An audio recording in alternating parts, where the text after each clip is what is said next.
Lydia, welcome to the Personal Best podcast. Hello, thank you. How are you doing? I'm very well. How are you? I'm good. I'm really excited about this conversation because I actually put out a question box on my Instagram the other day to say, who do you want to see on the podcast? And you reached out to me and I was like, yeah, actually, I think we'd have such a good conversation. Yeah, and definitely. there's definitely a lot of similarities between like our lives, so I'm excited to like delve into some of those today. But first of all, for anybody that doesn't know you, maybe they don't recognize you, can I get you to just do a little personal intro? Where are you from? Yes, of course. So, hi, I'm Lydia.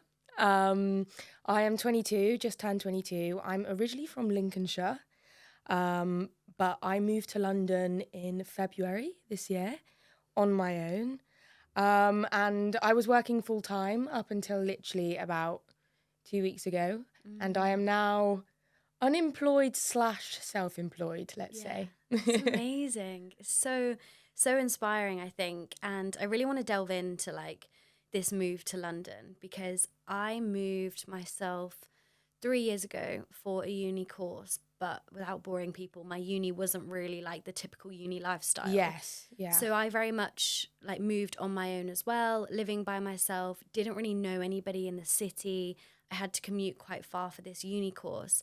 And going from like quite a small town where I knew everybody and my friends were all pretty close, I was living with my family, to then like being by myself in this huge city, like it takes so much adjustment. And I'd love to know more about your experience, like why you made the move and how you found it so far. Yeah, absolutely. So I went to Leeds last year. I was at drama school, and I was living with 5 of literally my best friends. Like, we were like a family. Like, we were a house of 6, did everything together. And then obviously we graduated. So I went back home, and I always wanted to move to London. Like, from a young age, going to London with my mum. I'd always say to our mum, I'm going to live in London one day. Yeah. And me and my friends always discussed that we wanted to move to London after we'd graduated. So I went back home, worked a little bit, was kind of going a little bit insane. I love my family so much and I love where I live, but I knew that I just wanted more. So I said to my friends, look, I'm ready. I've saved up the money. Let's go. And they did say to me, I'm not ready yet. So, I need at least 2-3 more months. So I sort of had to make this decision of, stay at home for 2-3 more months, working in a job that I just really did not like, or do it on my own. And I literally remember being sat at home one night, just flicking through TikTok at all these people that were like living in London, just thinking, oh my gosh, I want this so bad. Like, I need to do something. Like, I'm itching to do something now. So that night I just went on Indeed, flicked through all of these jobs, applied to literally every single job on there, I think, like every single job. Yeah. And luckily, literally the next day I got a phone call saying, do you want to come for a trial shift at a place in London? Yeah. And literally the next week got the job, and within 2 weeks I moved. Oh my gosh. Oh my God, it was so daunting. Like, the first night I remember sitting there thinking, the first night I moved, I was like, what have I done? Like, I know nobody. I literally I thought I'd made like the worst decision ever. And then literally 3 days in, I was like, okay, Yeah. I've made the right choice. Like, I just felt at home straight away. But I think a lot of people will have faced that similar predicament of like, oh, I really want to do this thing, but I'm a bit scared and I don't know how it's going to turn out. And, I think for you, obviously, you'd been to university. So I guess you'd had that experience of like being away from home and having that sort of freedom. And to then like go back home, and I guess it's kind of difficult because you kind of feel that pull to like something else. Definitely. And the thing is, for me, is I'm always after more. Yeah. However, what always held me back was that I do like stability. I like comfort. I never, ever have been a big risk taker, at school, at work, or anything like that. I've always been the one that's quite happy to just, be chill and just... And then I just thought enough is enough. And since making the move, I think it's made me realise how, like, what benefits do come from it, and that if something doesn't go right, it gives you a way to work around it. You learn from it, and I've definitely learned so much. You know, it's not all been rainbows and butterflies, of course. Like, it's not easy, but the highs outweigh the lows. 100%. Yeah. I think you're absolutely right. And one of my favorite like fitness influencers, a girl called Holly Brooks. Yes, She, love Holly Brooks. Yeah, her, like, one of her sayings is better a oops than a what if.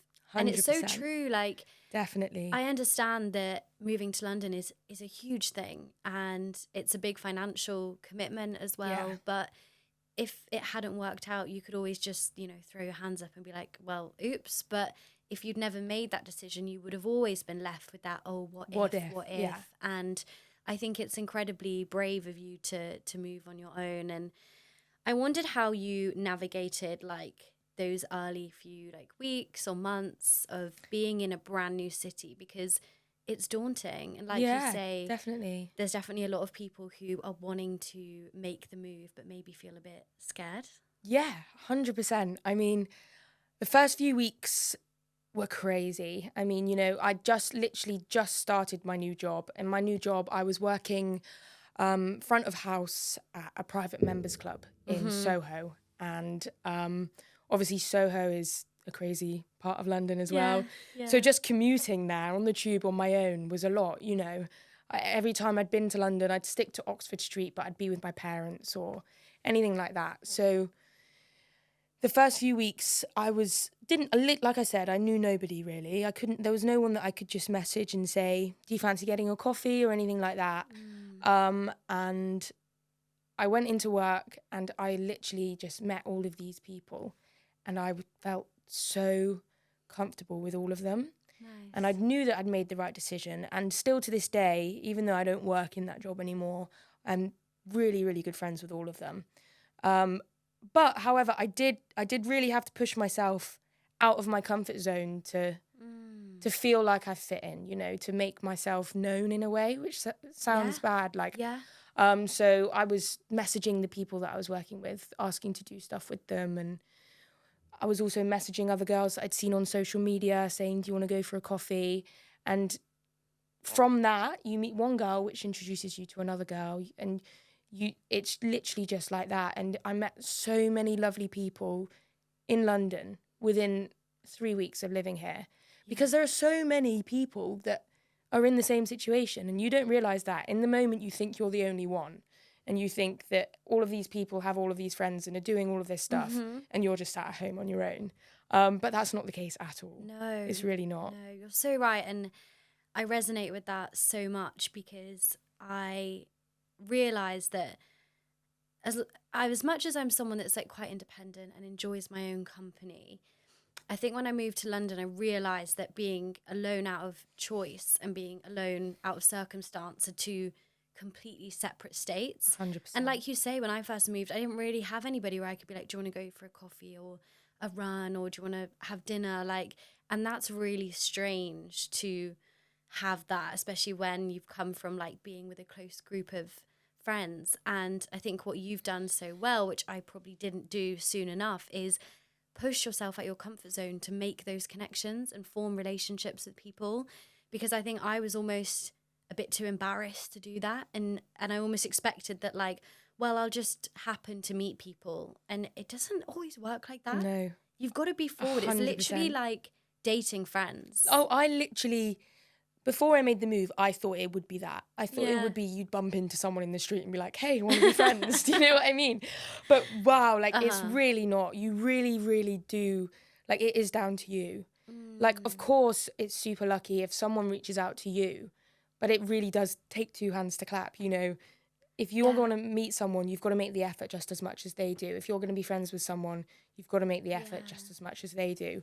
And like I said, there are so many girls that are in the same situation. Not even girls, boys as well. Like, so many people in the same situation.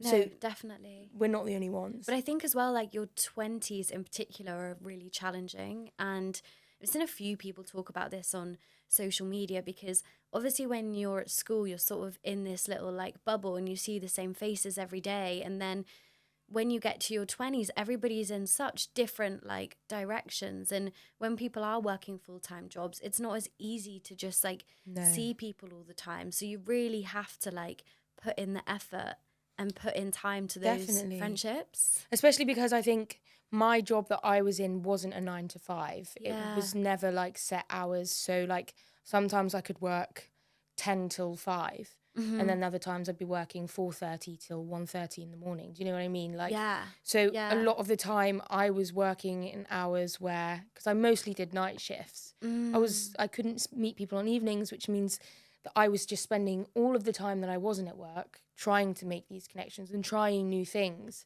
Yeah. And as amazing as it was really tiring, really tiring. And at one point I really did start to feel like burnt out. And I thought, how could I, go around this and work this out to be able to balance it all? And I did find a way. I sort of like lowered my hours a little bit and then chose the right time to meet people. And I was at a point where sometimes I'd force myself into it, because if I didn't, then I'm missing out and you're missing an opportunity. And then I realized, your sanity and like your body and listen to your mind, that's 10 times more important. Oh, 100%. And I think that's a particular thing about London as well, is because it is such a like bustling city and there's so much happening, and it's also an expensive city. So you move and then you've got to find a job to earn enough money. But then you so easily fall into that trap of your life just being like working, sleeping, 100%. Working, sleeping, 100%. And then you doesn't leave enough time for like socialization and like going out and having fun. So finding the balance can be really difficult. But I think you make a great point that prioritizing your health and happiness is 100%. Super important. That's something that has become like so apparent to me recently, that your health and your happiness overrides everything, genuinely everything. And I never really saw that. There were so many times where I would prioritize other people, or I'd prioritize my appearance over my health and my happiness. And I realized that is just not right at all. Life lesson learned. I love that. But while we're on the topic, obviously you recently shared that you've left that job. Yes. And I'd love to talk a bit more about like why you made that decision, because I know that you are like creating your own content and stuff. Were you in a position where you were then able to like go full time with that, or did it still feel like quite a big risk for you? It was still a very big risk. I'd been going back and forth about leaving the job for quite a while, and for no other reason than I just wanted to pursue my dreams in a way. Like I didn't hate the job at all. I just did not have the time to do everything that I moved to London to do and explore these opportunities and put myself out there. So quitting the job was massive, probably one of the biggest risks I've taken. And like, for me personally, I'm still like, whoa, like this is scary, because I'm not going to lie, I don't have everything planned out. I don't have a solid plan. But I also think that's sort of the beauty of it. Yeah. And that's what I'm loving about it. Taking each day as it comes. And it's really made me push for opportunities and trying new things and meeting new people. And I feel like old me that liked the stability and the comfort would look at this right now and be like, whoa. Yeah. You, like, well done, Yeah. My biggest thing is, if you don't try, how do you know?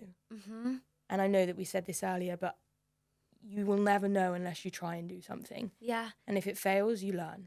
I agree. And I honestly tried to like drill that message into this podcast, because even for me, like starting this did feel a bit risky, because I had no idea how it was going to go, whether people would mock me for it, whether, I don't know, it just wouldn't work out. But I sort of sat on it for a while, and I couldn't stop thinking about this plan that I had. And I was like, you know what, I'm just going to go for it. I'm just going to see what happens. And I'm still really enjoying it, and it, to be honest, has gone better than I could have anticipated. And I hope, you know, that inspires It's people amazing. It's really great. in some way. But it is scary, and especially I think taking a leap where, as you say, the outcome isn't certain is like a much scarier thing to Definitely. do.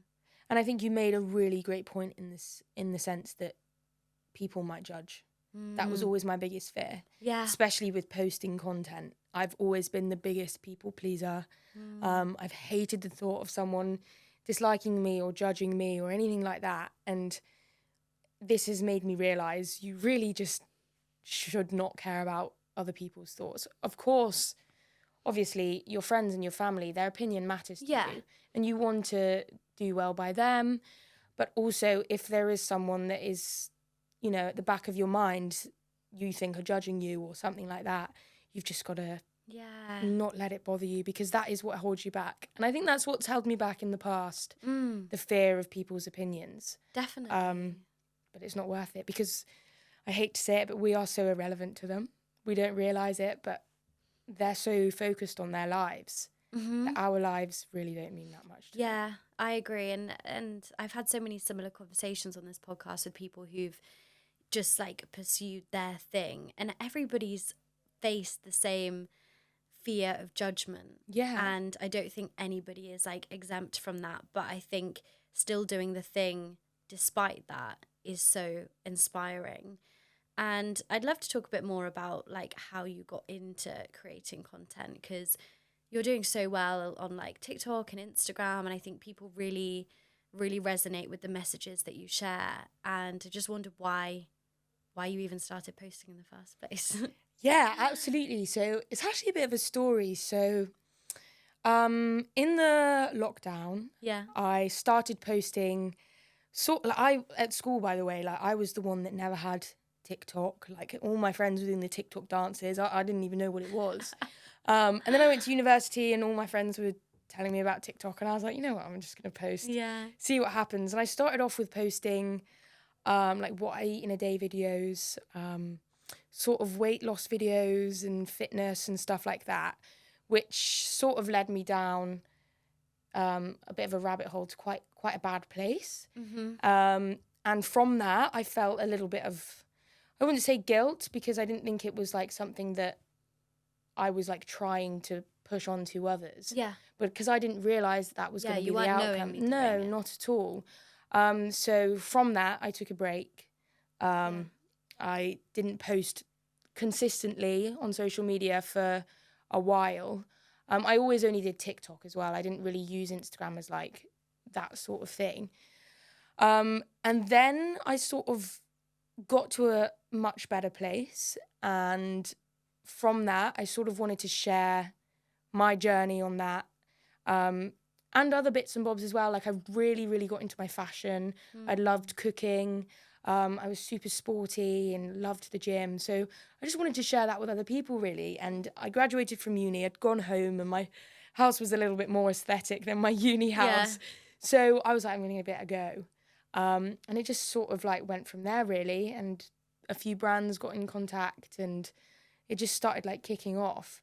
And I just fell in love with the idea that I was helping people, like even just one or two people. Like it really was really nice to know. Yeah. Yeah. That's so interesting. And I think it's funny sometimes, I guess, if you start creating content around one thing and people are following you for that, it can be quite hard to then like adapt to something new.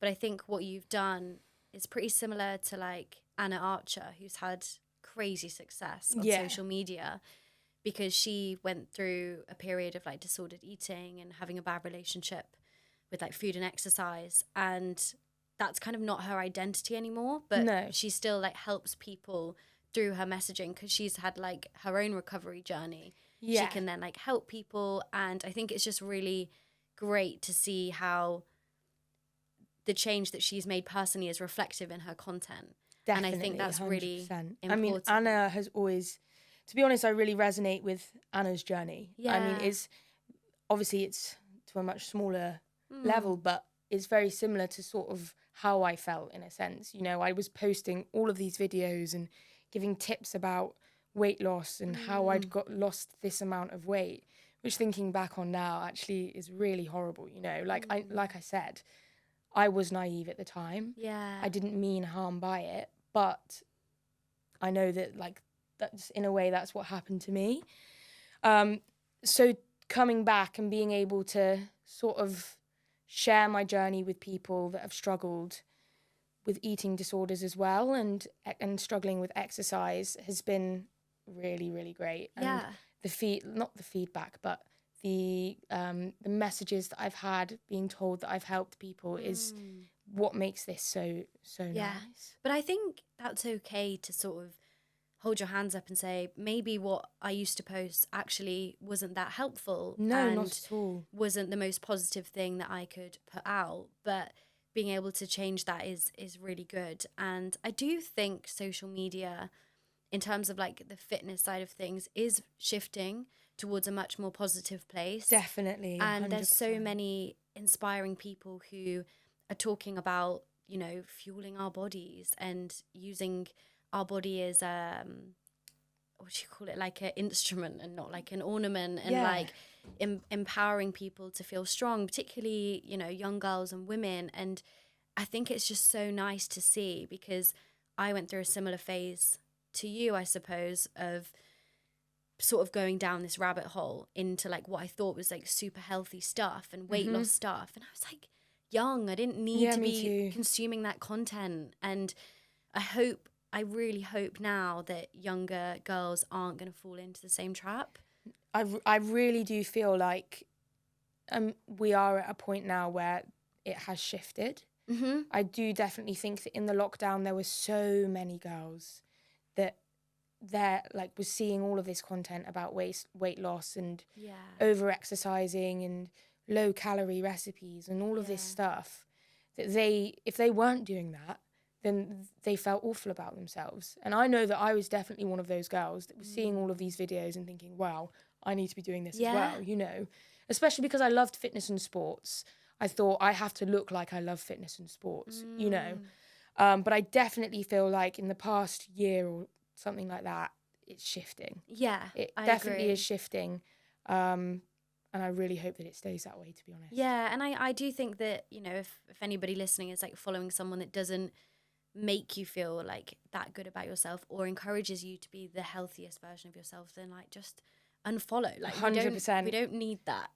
Do not look at it. Just unfollow. That's all I can say. It's the best thing you can do for yourself. Yeah. Anything that you see that you think is making you feel bad about the way you look or just who you are as a person, don't engage with it. Yeah. Please. I agree. But I do like talking to people about like their fitness journeys on this podcast. And obviously you can share like as much or as little as you want. But as you say, if you're someone that was quite like sporty and active and then maybe went through a phase of it being less healthy to where you are now, what's that journey sort of looked like for you? Yeah, absolutely. So when I was younger, I was always the sporty kid. I mean, I played football for 4 years. Really? I played rugby for, a year and a half or something like that. And then I actually broke my leg playing rugby. Literally just before. This is why I'm never playing rugby. My mum was like, delicate. my mum always hated it, and she you know, so I broke my leg quite badly, like a couple of days before the first lockdown was actually announced. Oh gosh. So thankfully I didn't miss out on anything. Yeah. But obviously it wasn't nice, you know, being bedbound for that long. And then I came out of that, and I decided, you know, because I'd been so sedentary and whatever, I'd probably put on a little bit of weight, yes, which younger me wouldn't have even noticed, you know. But because in lockdown you were seeing all of this on social media, I was thinking, this is just give me something to do, you know, get my fitness back up, lose a little bit of weight.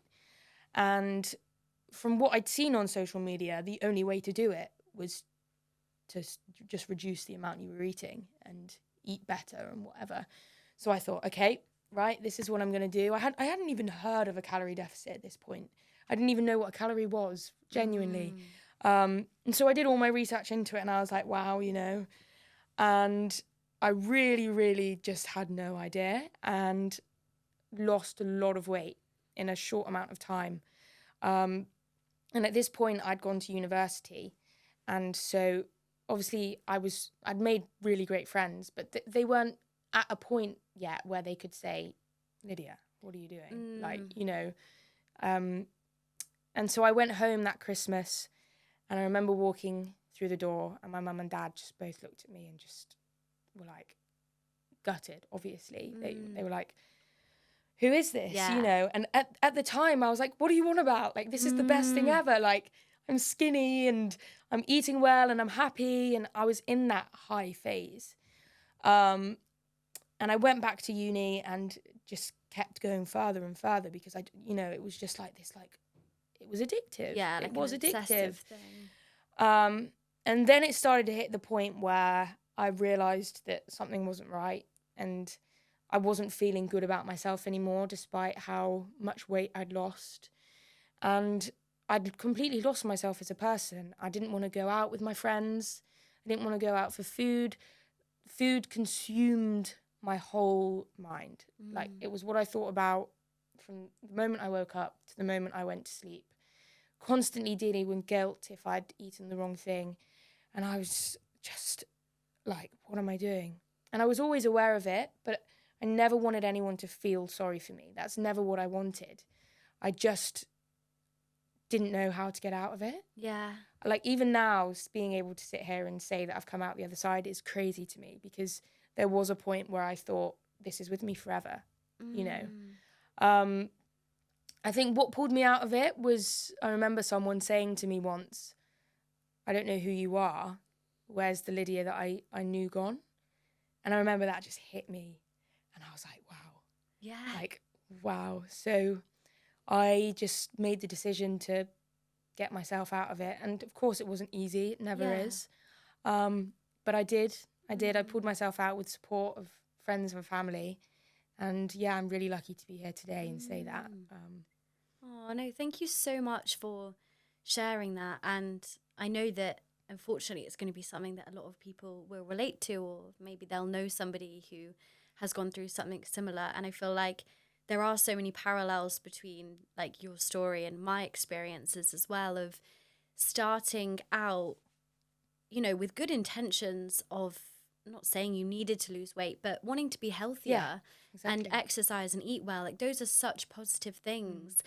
But then there hits a point, as you say, where things actually are becoming unhealthy, and you go from feeling like the best version of yourself to actually not even feeling that good. And I think when, as you say, your mind becomes so consumed with thoughts of food and food guilt and exercise guilt, it's really, really hard to then, like, break out of that.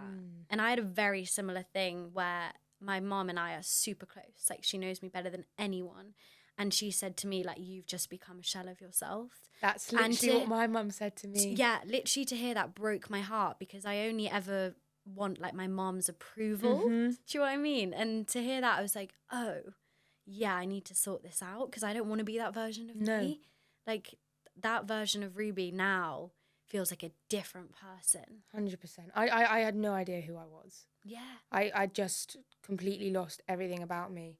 I'd lost my spark. I didn't want to do anything. And I wasn't exercising for what I used to exercise for, you know, for the endorphins and to feel good and strong. I was exercising purely to make up for something that I'd eaten, or to just feel better about myself.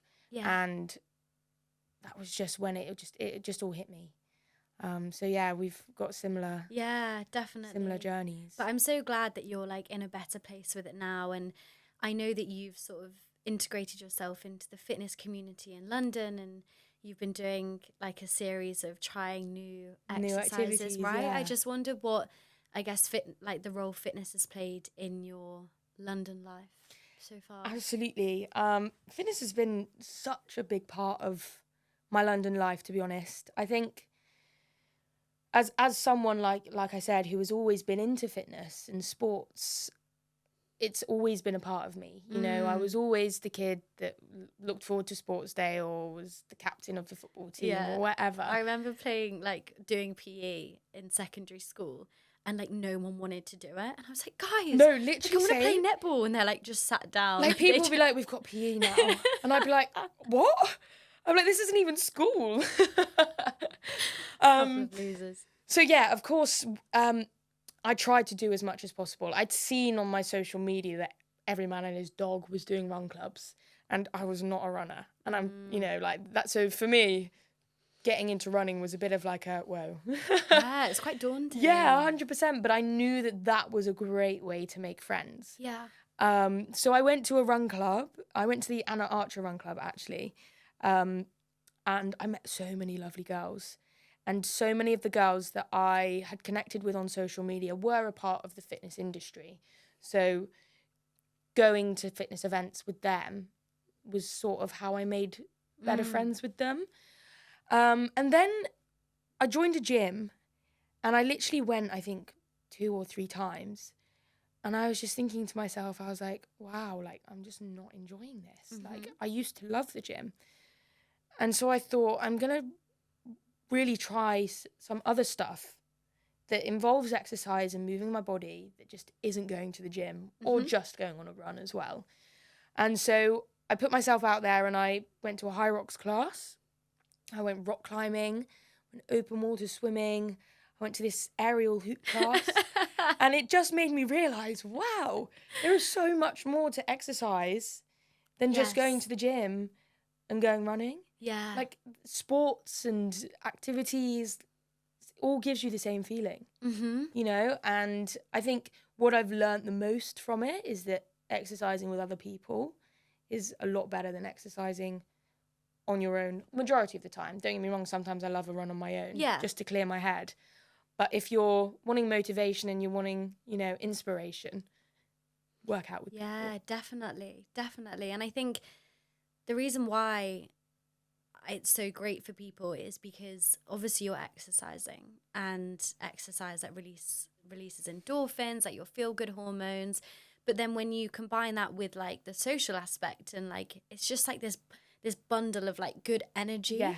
Like, exactly. I can't say I've come away from any of the activities or any run clubs that I've done with other people feeling any other way than just so happy. Yeah. And so like, and that's when it becomes addictive, because in a good way, like, you know, you want to go and do it again because you want to spend time with those people and you want that good feeling.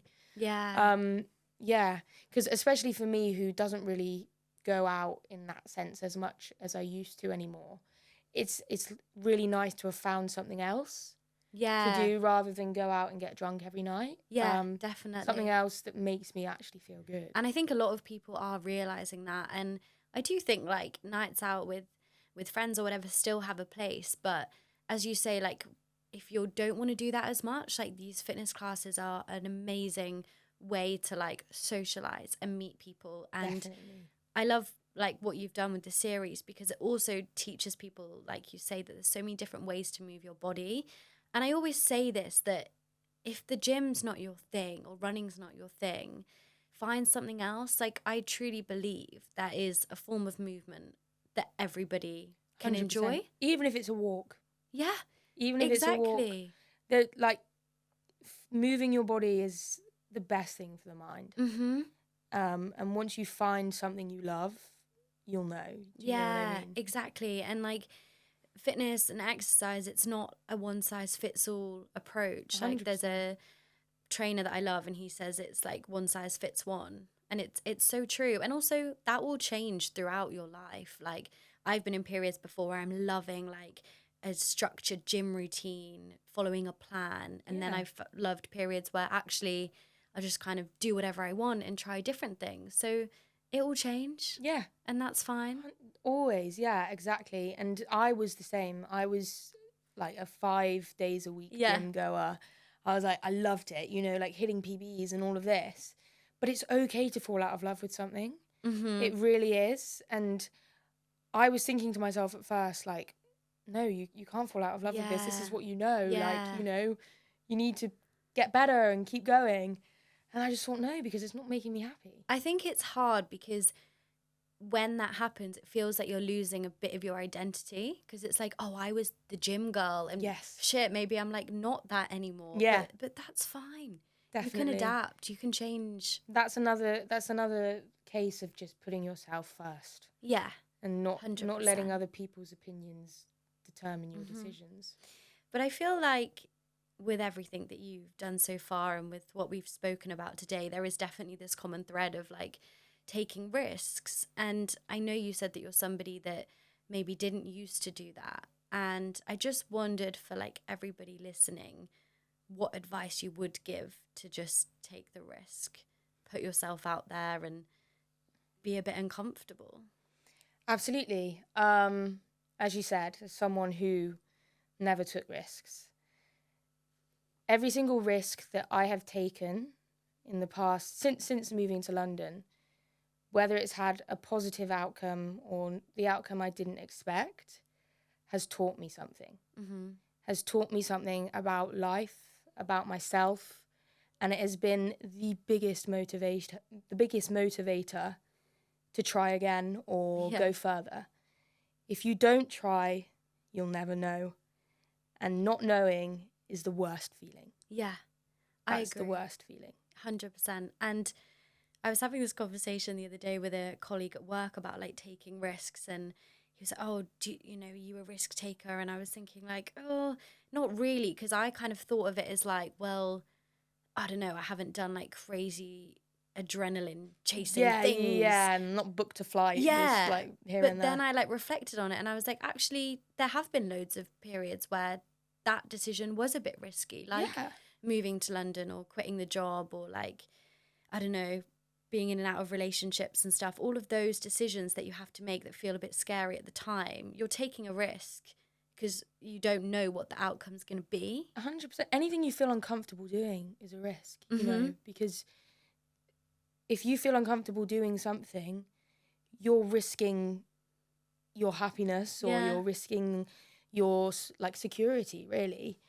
And yeah, there are going to be times where like it doesn't work out how you expected it to. But like I've said, that is the beauty of it. That is where you're learning the most.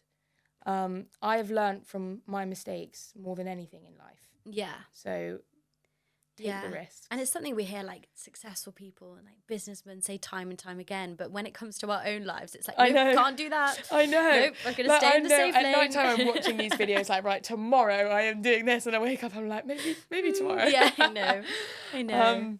Yeah, and it's never going to be easy. Yeah. Take those risks. Definitely. Yeah. But obviously you're in this period now of like having left the job, and I know you're still creating content, and I just wondered like what your plans are for the future moving forward.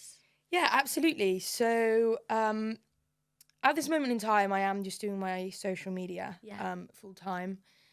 Like I said at the start, I went to drama school, so acting is my dream, as we call it. I know it's a super hard industry though, so I'm not naive to that. It's not going to stop me from trying, of course. But even getting behind the scenes maybe at points, whether that's in production, something like that, I'd love to maybe get into presenting. Yeah. Anything that just allows me to talk, really. Podcasts, definitely on the list. Yeah. Audiobooks, that sort of stuff. Just the creative side of it.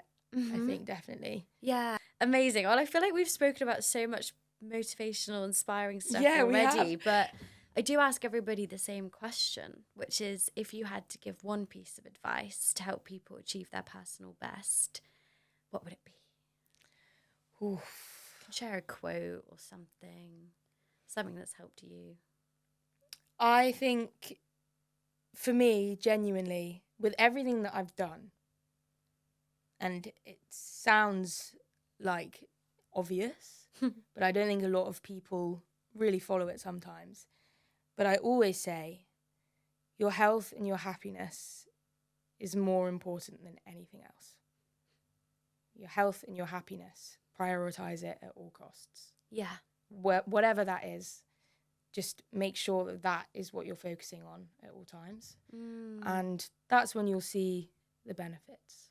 Definitely. And I think that is a really good piece of advice because, as you say, not many people realize it, because often if we're striving for goals in terms of like climbing the corporate ladder or wanting to get more money, or, you know, there's so many messages about like grinding and working hard and like 100%. hustling, and that's fine, but it's not, if it's at the like, what's the word? If it means that you're then like neglecting like your health and happiness, then you kind of need to question whether what you're doing is sustainable. And only you will know. Yeah. Only you will know if definitely. you are jeopardizing your health and your happiness for something else, whether that's the way you look, whether that's to please someone else, whether that's to earn a certain amount of money. You will know when it's getting to a point that you are jeopardizing your happiness and your health. And that's where you need to have a look and think, okay, how can I change this? Yeah, I agree. And the sad thing is sometimes people only realize that too late. 100%. You know, when they've like suffered complete burnout, and then you have the realization of, oh, okay, maybe this wasn't working for me. Definitely. Gosh, so inspiring. I know. If you're watching this, then you better be feeling inspired. I hope so.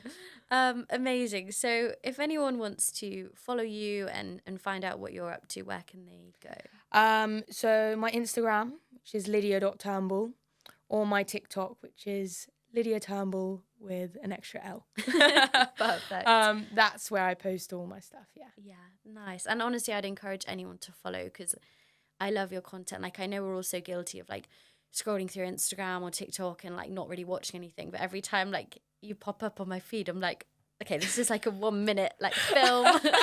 Yeah, I know. I do the lengthier ones. No, but I love it. And I think you know, your content's fun and it makes people feel good, but there's a lot of really important messages in there as well. So yeah, I appreciate you. Thank you so much. And I'm really excited to see what you get up to. Me too. Thank you. Thank you, darling. Thank you so much. And thank you everybody for listening. Thank you.